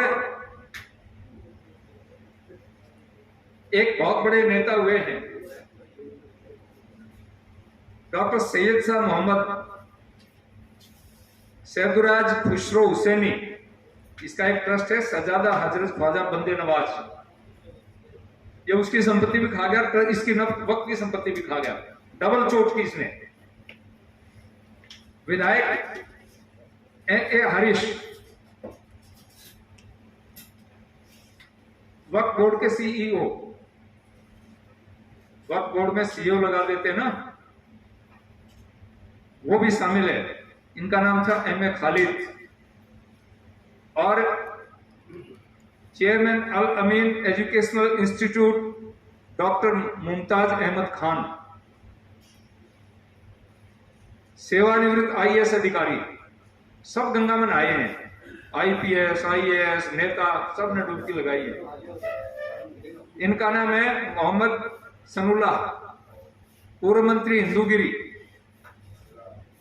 सेवानिवृत्त आईपीएस अधिकारी एमएफ पासा, पूर्व विधायक हनीफ फातिमा, पूर्व मंत्री रेल मंत्री रहे हैं सीके जाफर शरीफ, और वर्तमान में विधायक हैं तनवर शेख। ये लोग तो वो हैं जिन्होंने 100 एकड़ से ज्यादा की संपत्ति हड़पी है। बड़ी बड़ी मछलियां हैं ये, छूट रहे हैं। ये कहां कहां वक्त की संपत्ति, ये कानून बन गया, राष्ट्रपति के हस्ताक्षर हो गए, लोग सुप्रीम कोर्ट में यही लोग गए हैं, इन्हीं के पैसे हैं, वकील खड़े करने वाले यही लोग हैं, और वकीलों में भी कई लोग कांग्रेस के लोग हैं, जहां वकालत कर रहे हैं। तो ये लोग गए हैं इसलिए कि अगर हम पकड़े गए तो खुदा तो सजा देगा, उसको कौन देखेगा, लेकिन मोदी नहीं बख्शेगा, इसलिए डरते हुए भाग रहे हैं सुप्रीम कोर्ट में।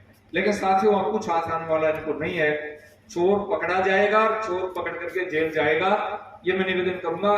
तो मेरा आपसे सभी भाइयों से निवेदन है, ये मीटिंग आज इसलिए बुलाई कि आप सब शिक्षित पढ़े लिखे भाई हैं, सब लोगों को समझाओ, बताओ कि भाई हिंदुओं को भारत सरकार को उसका कोई फायदा नहीं हुआ। पूरे कानून को मैंने बारीकी से पढ़ा है, एक शब्द भी कहीं नहीं है कि भारत सरकार इस वक्फ बोर्ड की संपत्ति पर कोई काम करेगी। भारत सरकार ये काम जरूर करेगी, वो ये करेगी, आपके कॉलेज खुलेंगे, आपके हॉस्पिटल खुलेंगे, आपके बच्चों के लिए विद्यालय खुलेंगे, उसमें पढ़ेंगे। मोदी जी ने एक बात कही थी पार्लियामेंट में अपने भाषण में, मैं ऐसा मुसलमान चाहता हूं जिसके एक हाथ में कुरान और एक में कंप्यूटर हो। आप ऐसा मुसलमान चाहते हैं ना, एक हाथ में कुरान और एक में, ऐसा मुसलमान देखा था आपने कहीं? हमारे राष्ट्रपति थे अब्दुल कलाम, जिसके एक हाथ में कुरान रहती थी और एक हाथ में कंप्यूटर रहता था, और कुरान के साथ साथ वो गीता भी हाथ में रखते थे। वो कहते थे मैं गीता भी पढ़ता हूँ, कर्तव्य कर्म का प्रेरणा मुझे गीता से मिलती है और ईमानदारी की प्रेरणा मुझे कुरान से मिली है। कुरान ईमानदारी सिखाती है। मैं आश्चर्य करता हूं ऐसा मुसलमान जो आप अपने आप को मुसलमान कहता है, वो बेईमान है। मुसल ईमान का मतलब क्या है? मजबूत ईमान, और बेईमान का है इसका कोई ईमान ही नहीं, तो ईमान ही नहीं है कहीं। तो इसलिए हमें ईमान वाले लोग चाहिए, अच्छे ईमान वाले लोग चाहिए, जो देश को भी आगे बढ़ाएं, अपने परिवार को, अपने समाज को आगे बढ़ाएं, और देश के गद्दारों को निकाल करके देश से बाहर करें, उनको जेल में डालें। इसलिए इस कानून को लेके आए हैं। मैं आपसे आशा करता हूं सभी भाइयों से, आप सभी इस कानून को समझेंगे, पढ़ेंगे, इसकी खामियों को जानेंगे और इसका प्रचार प्रसार लोगों तक करेंगे, ताकि मुसलमान अनपढ़ कौम है, भोली कौम है, ये बहकावे में जल्दी आ जाते हैं। ये बहकावे में नहीं आए, इनको समझाएं, यही मेरा निवेदन है। नहीं तो अगर बहकावे में नहीं आते तो वहां इस CAA के खिलाफ सड़कों पर नहीं बैठते, क्योंकि इनके खिलाफ था ही नहीं। तो यही बात हमारा प्रचार प्रसार करने का उद्देश्य है। हम इन बातों को लोगों तक पहुंचाएं, समझाएं कि भाई जमीन छुड़ाएंगे तो तुम्हारे काम आएंगे, तुम्हारे बच्चों को काम आएंगे। और श्रोमणी गुरुद्वारा प्रबंधक कमेटी है, जब गुरुद्वारा एक्ट आया इसलिए आया था कि गुरुद्वारों की संपत्तियों लोग खा गए थे, सिखों में भी, तो सिखों ने कहा भी कोई एक्ट बनाओ। आज श्रोमणी गुरुद्वारा प्रबंधक कमेटी अनेक कॉलेज चलाती है, हॉस्पिटल चलाती है। मैं आर्य समाज से बिलोंग करता हूं, हमारी DAV संस्था है, हमारी 2000 संस्थाएं हैं, स्कूल है। महात्मा हंसराज जैसे कॉलेज दिल्ली में है जिनकी एडमिशन की लिस्ट 99.9 तक जाती है। वहाँ दिल्ली यूनिवर्सिटी में पहला अगर किसी की इच्छा होती है तो हंसराज कॉलेज में एडमिशन लेने की इच्छा होती है। हम चाहते हैं कि जैसे डीएवी और जैसे गुरुद्वारा कमेटी अपने कॉलेज स्कूल चलाती है, ये आपका वक्फ बोर्ड भी इस प्रकार के स्कूल और कॉलेज चलाए जिससे मुस्लिम शिक्षित हो, पढ़े लिखे, उसको लाभ हो सके। यही मेरा निवेदन है। बहुत बहुत आभार, धन्यवाद। भारत माता की धन्यवाद।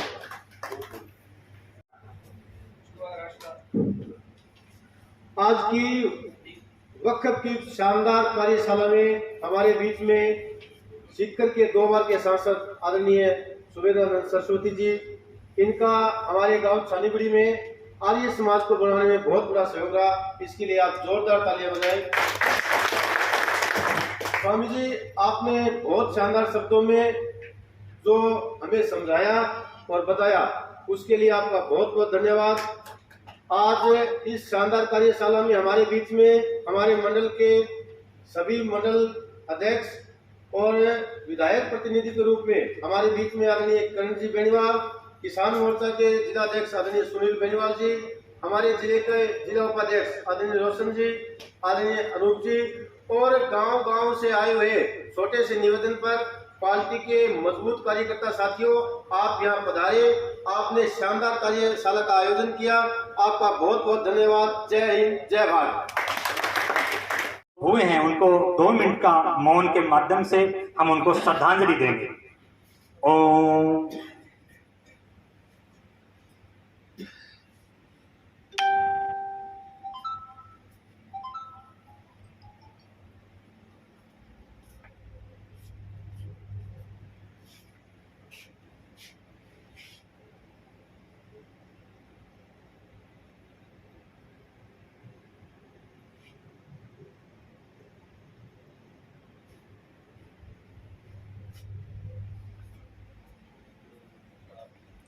ओम शांति शांति शांति।